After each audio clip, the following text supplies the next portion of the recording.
Hi everyone, I'm back again for part 2. I know I said that this was going to be a little bit ad-lib, but tonight I'm just going to share some writing with you. I don't journal, I write. I'm trying to write a book actually, and it's in process. But this was just a little bit that I wrote about the 70s, and I hope that you'll enjoy it. Just a second, I'm going to readjust so I can find my writing and read it to you at the same time. Have you ever felt like you just didn't belong but couldn't put your finger on what it was? This was my childhood and most of my adult life. What did this feel like for me? I grew up in a rural village in Canada, safe, and it was kind, and I had the best friends within it. I went to a French Catholic school 10 minutes away, but the bus ride felt like it took forever, sometimes feeling like an hour and a half. Did I even know what that meant? I was jealous at all my town village friends. They got to go to school at home. They could walk, come home for lunch, and they already had a bond that I felt like I was creeping into and I couldn't quite jump into. We walked the streets for hours and talking and laughing. The boys would ride their bikes with a ghetto blaster in hand, playing Def Leppard. How did they ride and hold that thing at the same time? I still don't know. Summers spent at the community pool with a walk to the corner store for pop, chips, and a freezy. The walks are my best memories, and they would happen, after the pool would close until the lights went out and the street lights came on. But often this is when I felt most disconnected from everyone. I would listen, but felt like I was looking and hearing from an outside bubble, like there was a cloud between me and them. I questioned every word I said.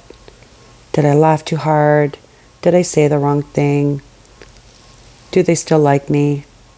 Am I really part of the gang? That insecurity sat quiet in the pit of my stomach, no matter how much I tried to shake it. I spent hours alone, mostly reading. Saturday mornings were spent walking to the local library, where I was always ready to exchange my books. Reading for me was to escape into another reality, so mine didn't have to exist. This way I didn't have to look into myself.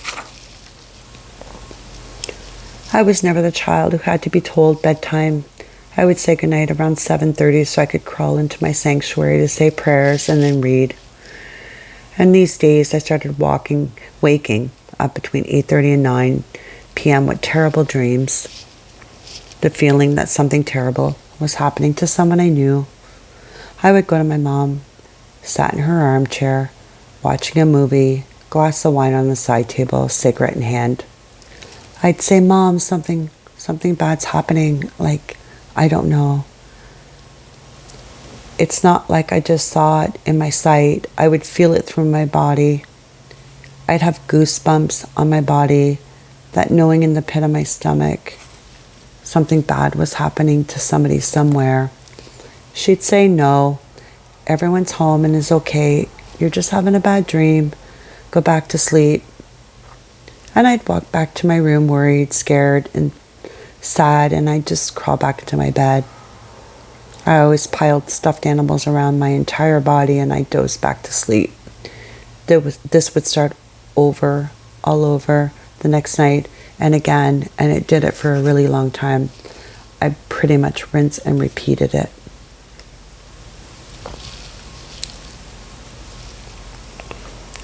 I felt lonely. I was scared. I understand now that I was picking up on empathic energy, but no one knew what this was back then and certainly didn't know how to support me in my feelings. Was I sensitive, an empath? Seems I was. No one knew what that meant back then. The bus rides to school for me were torture at times. I was a happy child during those days, but the return home is when all my feelings of the day would creep up on me. I'd be angry on the bus ride home, but I didn't know why. Nothing bad happened at school today. Sad. I laughed all day. Why now? Why was I sad? I remember having feelings like there was someone around me that was scared to go home. I never knew what that meant or what it was, but it was like I was sitting in their body. I would get home exhausted and feeling deflated. We'd sit together for dinner every night.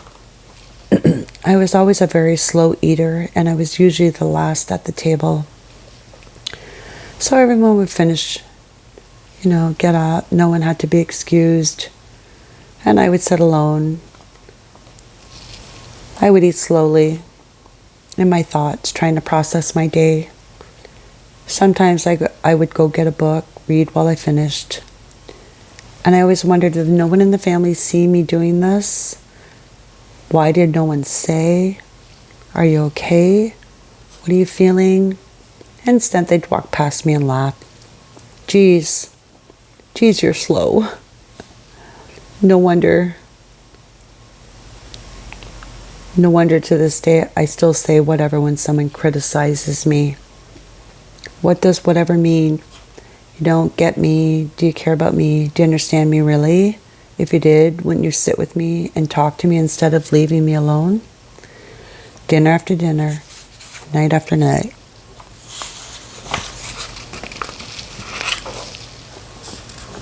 And that's just a little bit of my 70s upbringing. Maybe it'll relate. Maybe it'll be something that you experienced yourself. If so, drop it in the comments. Share your story. Maybe somebody else will relate. The whole point of these is so that people don't feel alone, so that they don't feel like they're carrying everything on their own, and just to normalize everything we were feeling back in the day, because we will be talking about our inner child and the things we can do to help that inner child move forward so that our lives get stronger and better. Peace and love. Bye.